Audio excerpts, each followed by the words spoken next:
నమస్తే. రాష్ట్రంలో సంచలనం సృష్టించినటువంటి ఇష్యూ ఏందంటే ఒక మంత్రికి సంబంధించిన ఇష్యూ.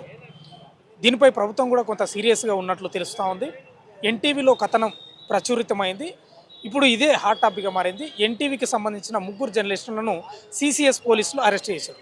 అసలు ఎందుకు అరెస్ట్ చేసిండ్రు ఏందనేది పూర్తి వివరాలు మనం తెలంగాణ రాష్ట్ర వర్కింగ్ జర్నలిస్టు సంఘం deputy general secretary Kalkuri Ramulu గారు మన దగ్గర ఉన్నారు.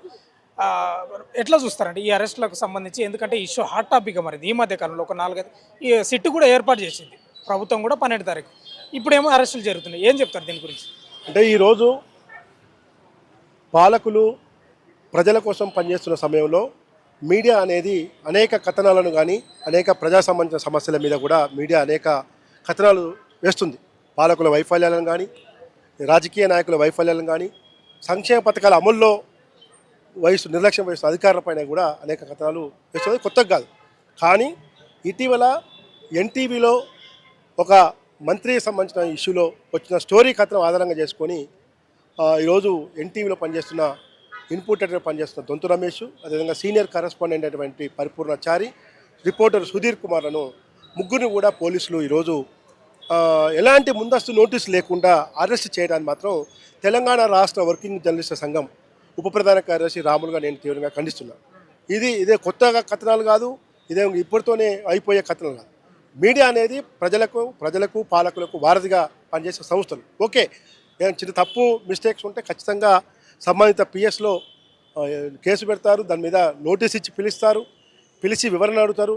దానికి కూడా సాటిస్ఫై కాకపోతే అప్పుడు తదుపరి చర్యలు తీసుకునే అవకాశం ఉంటుంది. కానీ ఈరోజు 2 తెలుగు రాష్ట్రాల్లో ఈ సంక్రాంతి పండుగను అంగరంగ వైభవంగా కుటుంబ సభ్యుల మధ్య మనందరం కూడా మన కుటుంబ సభ్యుల మధ్య జరుపుకుంటాం. కానీ ఈ 3 కుటుంబాలు ఈరోజు పండుగకు కుటుంబ సభ్యుల మధ్య ఉండాల్సిన ఈ 3 కుటుంబాలు పోలీసుల అదుపులో ఉండటం అనేది మాత్రం కొంత బాధాకరమైన విషయం. కాబట్టి ఒకవైపు సిట్ ఏదైతే ఉన్నారో నగర పోలీస్ కమిషనర్ సజ్జనార్ గారు, అదేవిధంగా ముఖ్యమంత్రి రేవంత్ రెడ్డి గారు వాళ్ళని రిక్వెస్ట్ చేసిందంటే మానవతా దృక్పథంతో ఒక హ్యూమన్ యాంగిల్లో ప్రతి పండుగ పూట వాళ్ళని మాత్రం వదిలిపెట్టాలని చెప్పి నేను డిమాండ్ చేస్తున్నాను. కాబట్టి ఏదన్నా స్టోరీలు అవన్నీ కథనాల్లో తప్పులుంటే సంబంధిత యాజమాన్యం ఉంటుంది. యాజమాన్యానికి అనుమతి లేకుండా, ఛానల్ యాజమాన్యానికి అనుమతి లేకుండా మాత్రం ఎవరు కూడా ఏ రిపోర్టర్ కానీ ఏ ఉద్యోగి కూడా పనిచేయదు. అంటే ప్రధానంగా సిఇఓ ఎన్టీవీ ఛానల్కి సంబంధించిన సిఇఓ వీళ్ళు ఉంటారు కదా, మేనేజర్లు.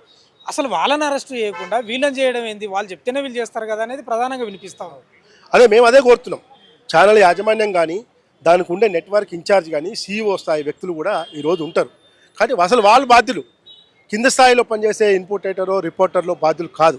ఫీల్డ్లో ఏది కవర్ చేసుకురామంటే అది కవర్ చేసుకొచ్చే బాధ్యత. ఎందుకంటే జీతం తీసుకుంటున్నప్పుడు యాజమాన్యం దగ్గర యాజమాన్యం ఏం పని చేస్తా పని చేయాల్సిన బాధ్యత ఉంది.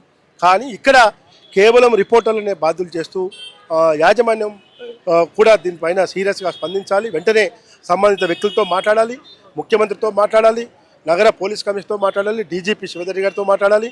ఇలాంటి చర్యలు మేము మళ్ళీ పునరావృతం కాకుండా ఎలాంటి తీసుకోవాలని చెప్పాలి, మేము తీసుకుంటామని చెప్పాలి.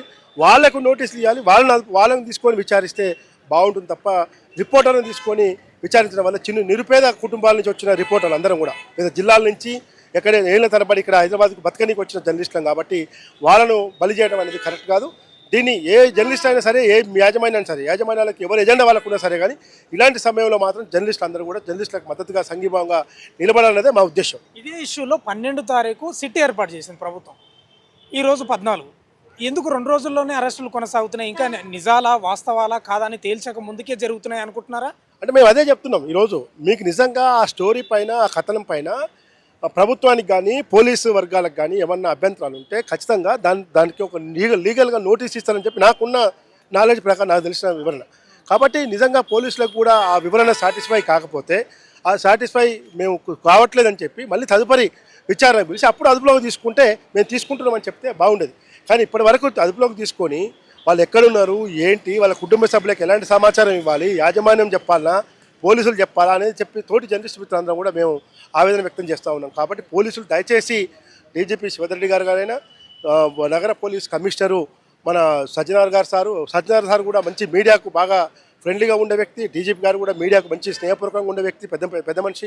కాబట్టి దయచేసి మానవతా దృక్పథంతో హ్యూమన్ యాంగిల్లో ఆలోచించి ఫస్ట్ వాళ్ళను విడుదల చేసి తదుపరి ఎలాంటి విచారణకు రమ్మన్నా జర్నలిస్ట్ సంఘంగా కానీ వాళ్ళ యాజమాన్య పరంగా కానీ ఒక హామీ చర్యలు తీసుకొని వాళ్ళు విడుదల చేయాలని చెప్పి ఒక జర్నలిస్ట్ సంఘంగా మేము డిమాండ్ చేస్తున్నాం. అంటే ప్రభుత్వం రావడానికి కూడా మీడియా ప్రాచుర్యం కూడా ఉంటుంది. ఇప్పటికే యూట్యూబ్ ఛానల్లో కూడా కొన్ని నోటీసులు పోయినాయి, పేపర్లో కూడా ఇదే అంశానికి సంబంధించిన వార్తలు కూడా వచ్చినాయి కొన్ని పేపర్లు, వాళ్ళకు కూడా నోటీసులు పోతున్నాయి. అంటే ఇంకా ముందు ముందు ఏమన్నా అరెస్టులు జరిగే అవకాశం ఉంటుందా? అంటే తదుపరి ఏం జరిగింది అనేది మనం చెప్పలేము బ్రదర్.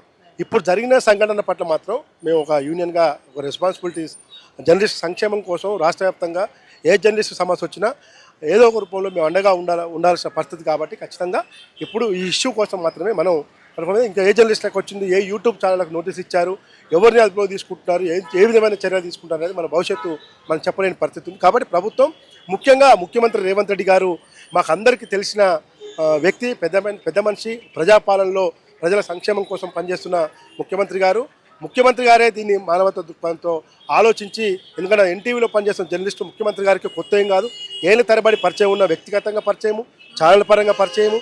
ఆయన ప్రతిపక్షం ఉన్నప్పుడు కూడా అనేక చర్చలు, సలహాలు, సూచనలు కూడా మేము కూడా పిసిసి అధ్యక్షుడు ఉన్నప్పుడు ఆయన ముఖ్యమంత్రి గారు కూడా చేశాం. కాబట్టి ముఖ్యమంత్రి గారిని మేము దయచేసి కోరేది ఏంటంటే ఇలాంటి చర్యలు పునరావృతం కాకుండా, మళ్ళీ ఇట్లాంటి అరెస్ట్ కాకుండా మీకు విచారణ కోసం యాజమాన్యాన్ని మీరు అదుపులో ఫస్ట్ పరిగణలోకి తీసుకోండి. యాజమాన్యం చెప్పిందే మేము పనిచేస్తాం తప్ప రిపోర్టర్లుగా ఎక్కడని చేయం. దయచేసి ఇలాంటి చర్యలు పునరావృతం కాకుండా చూడాలని చెప్పి కోరుతున్నాం.